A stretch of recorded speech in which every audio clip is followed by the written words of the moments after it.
এগুলো হলো আমাদের এসিড ওয়াশ মেশিন। এই যে ঘুরতেছে, কিন্তু এই মেশিন দুইটা হলো কাঠের দ্বারা তৈরি। এই মেশিন দুইটা হলো কাঠের দ্বারা তৈরি।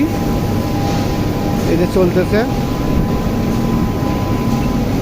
এই যে মাল গুছাচ্ছে, এই যে মালগুলো কেমিক্যাল দিয়ে অন্য কালার করবে। এগুলো হলো অ্যাসিড ওয়াশ মেশিন।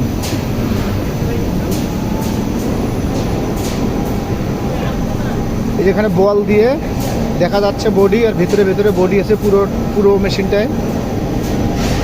এগুলো কেমিক্যাল দ্বারা কালার চেঞ্জ করবে। এই যে সাজাচ্ছে ভাইয়েরা, সাজানোর পরে মেশিনে ঢুকাবে। এই যে চলতেছে এখানে। এখানে মোট আমাদের অ্যাসিড ওয়াশ মেশিন আছে 6টা। তার মধ্যে 2টা হলো কাঠের আর 4টা হলো স্টিলের। এই যে চলতেছে, এই যে মাল এখানে সাজানো আছে।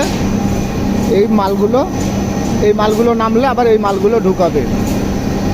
মানে প্রতি মেশিনে 50-60 পিস করি বডি আছে। এগুলো কেমিক্যালের দ্বারা কালার চেঞ্জ করা হয়। অবশ্যই সবাই বুঝতে পারছেন। সবাইকে ধন্যবাদ।